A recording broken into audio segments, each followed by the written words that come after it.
Caddis Maximus here, this time with a review of the Harbor Freight step drills.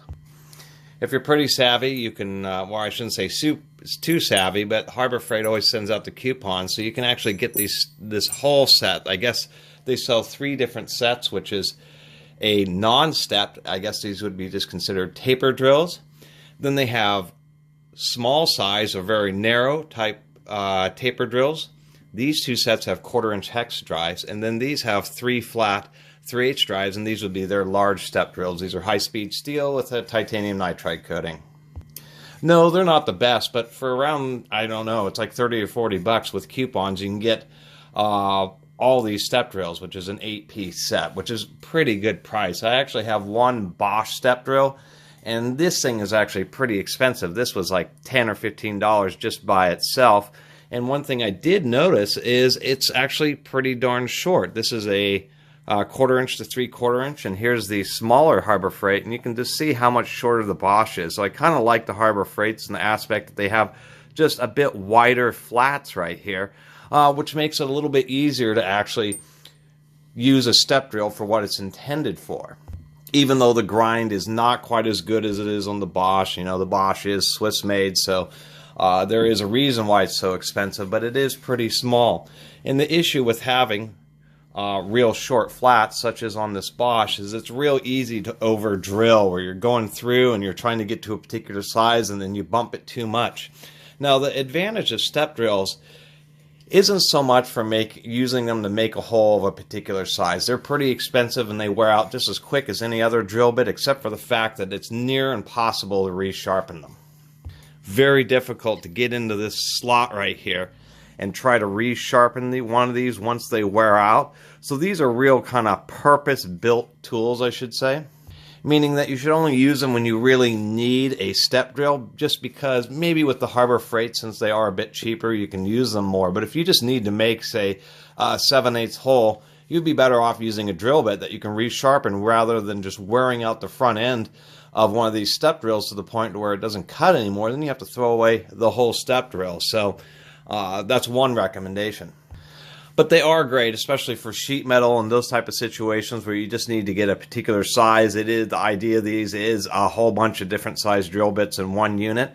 And the fact that once you drill onto the flat, the little bevel for the next size up kind of deburrs and chamfers the hole at the same time. So a lot of people do like that.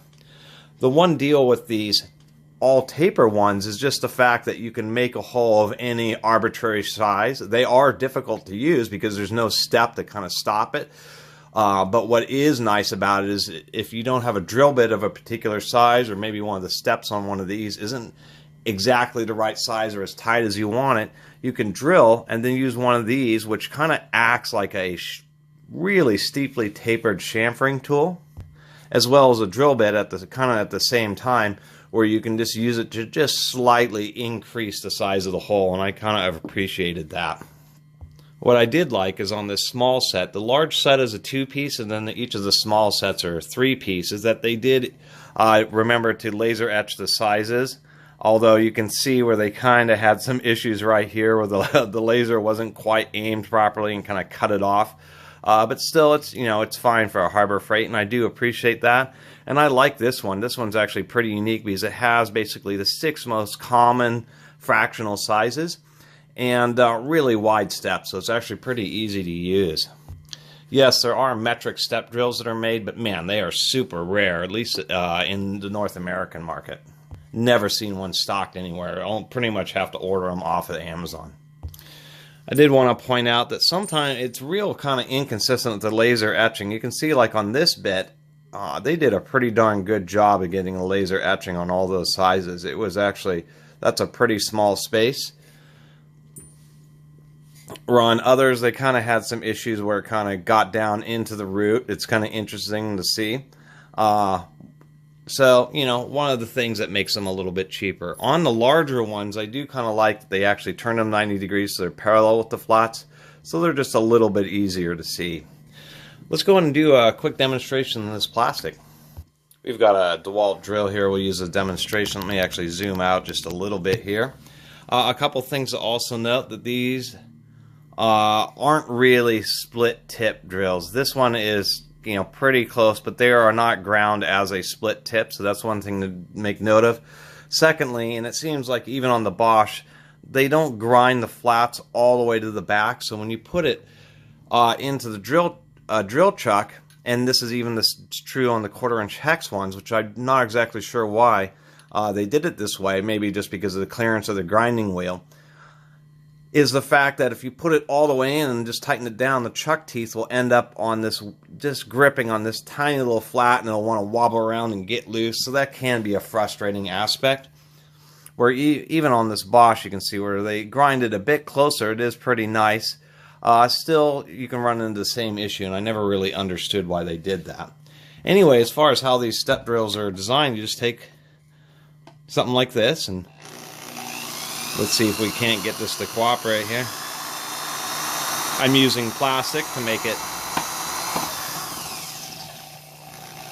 and wisely I use the wider surface one because it would be too easy to go too deep. It's one issue I find with step drills, that it is pretty darn easy to go just too far and oversize a hole.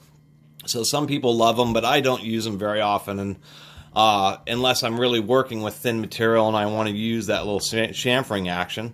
So I just drilled this up to that size, and then you can run it and just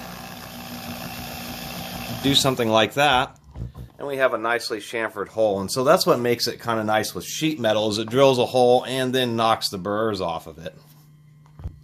So anyway, that was the kind of the end of this little review of these Harbor Freight step drills, and this demonstrating how step drills work.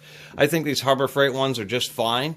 Like this small one, definitely can be pretty handy because it has just a lot of increments, but you really got to have a lot of control. There's very small flats, and it's just super easy to get to the size that you want and just bump it a little too hard and easily oversize the hole, which really makes the one that has these long flats one of my favorite bits. And then these are more just kind of the standard fare. And if I didn't mention earlier, step drills really are designed for thin material. You're not going to be drilling through a 1/2 inch of steel using a step drill. The maximum drilling depth of any step drill is limited to the size of the flat. Unless you actually want stepped shelf, I guess they can be kind of a slight counterbore in that situation. Anyway, I'll include the part numbers in the description below. If you haven't subscribed to the Catus Maximus channel, please do. Until next time, Catus Maximus out.